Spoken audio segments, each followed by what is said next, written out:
Selamat pagi, selamat berjumpa lagi pada tanggal 3 Juni 2020. Kita bersyukur kepada Tuhan karena hari ini kita akan mengikuti pemberitaan renungan dari 2 Timotius pasal 3 ayat yang ke-15 hingga ayat yang ke-16.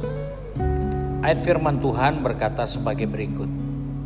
Ingatlah juga bahwa dari kecil engkau sudah mengenal kitab suci yang dapat memberi hikmat kepadamu dan menuntun engkau kepada keselamatan oleh iman kepada Kristus Yesus.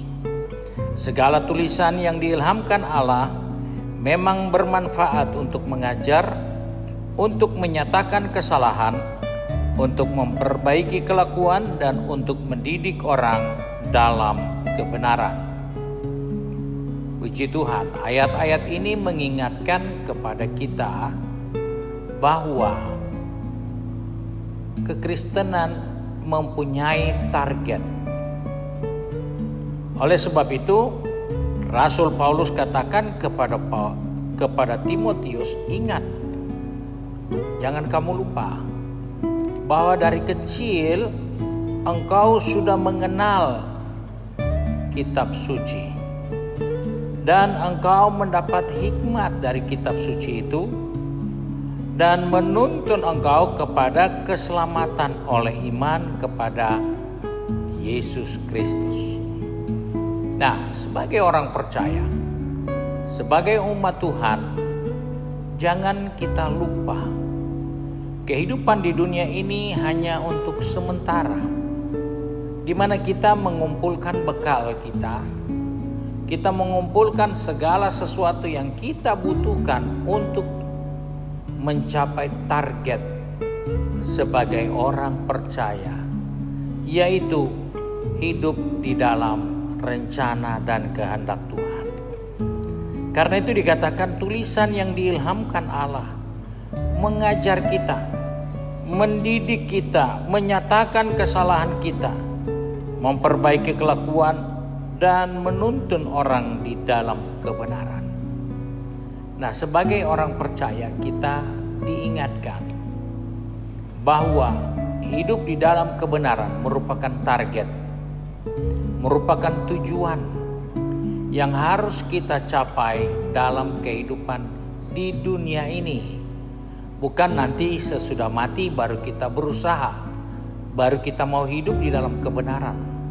Tetapi masih di dunia ini kita diingatkan ada target yang harus kita capai. Nah, oleh sebab itu Rasul Paulus katakan jangan kita lupa, jangan kita abaikan kitab suci, firman Allah. Karena Alkitab itu berguna untuk menuntun kita, mengarahkan kita mencapai target kekristenan kita. Sangat disesalkan kalau ada orang Kristen merasa yang penting saya beribadah, yang penting saya membawa korban, yang penting saya terlibat dalam pelayanan, tetapi kitab suci dalam hal ini Alkitab atau firman Allah diabaikan. Kita mengabaikan Alkitab. Kita mengabaikan yang bisa memperbaiki kelakuan kita, menuntun kita, menyatakan kesalahan kita kalau kita membaca Alkitab ini. Nah, sebab itu di hari yang baru ini kita diingatkan supaya jangan kita lupa, ingat bahwa hidup di dalam Tuhan ada tujuan yang kita harus capai, yaitu hidup di dalam kebenaran. Dalam apapun yang kita kerjakan, maka kita tidak lepas dari target-target yang Alkitab ingatkan. Hidup di dalam kebenaran adalah orang yang mencintai firman Tuhan, adalah orang yang merenungkan firman Tuhan, adalah orang yang bertindak sesuai dengan firman Tuhan. Oleh sebab itu, mari sebagai umat Tuhan di hari-hari yang penuh dengan pergumulan dan tantangan. Kita jangan sampai lupa target kita, tujuan kehidupan kekristenan. Jangan kita berpikir, masih banyak waktu, masih muda, usianya belum terlalu tua, masih bisa santai. Tapi kebanyakan saya menemukan dan melayani orang-orang muda yang masih belia, ternyata hidupnya berakhir dengan tragis. Oleh sebab itu, kita diingatkan melalui firman Tuhan hari ini, target kehidupan kekristenan kita adalah hidup di dalam kebenaran. Sebab itu mari saya undang kita satu di dalam doa. Kita mohon pertolongan Tuhan supaya kita bisa berjalan di dalam target-target yang Tuhan harapkan ada di dalam diri kita untuk membawa kita di dalam seluruh kebenaran. Kita satu di dalam doa. Kami mengucap syukur untuk kasih setia Tuhan, karena hari ini Tuhan masih berikan bagi kami untuk ada di dalamnya. Kami percaya hari ini kami pun harus hidup di dalam kebenaran.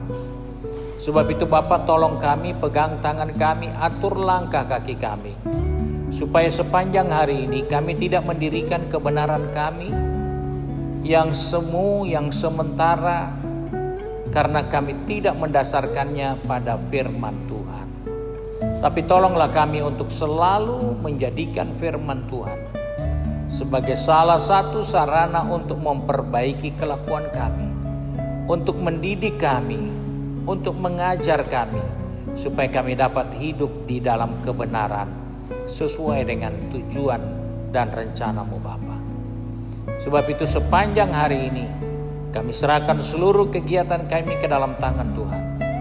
Kau kuasai roh, jiwa, tubuh kami, supaya dalam bekerja kami tetap harus mengingat bahwa kami harus ada di dalam kebenaran itu sendiri.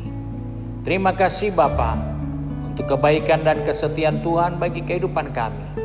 Sebab itu kami bersyukur dan berdoa dalam nama Tuhan Yesus Kristus, Juru Selamat kami, majikan kami yang baik dan setia. Haleluya. Amin. Tuhan memberkati ibu bapak saudara sekalian. Namun khusus bagi kaum wanita, sebentar sore pada jam 4 sore saudara dapat mengikuti ibadah streaming yang dapat diikuti melalui YouTube channel dan juga Facebook. Tuhan Yesus memberkati kita sekalian.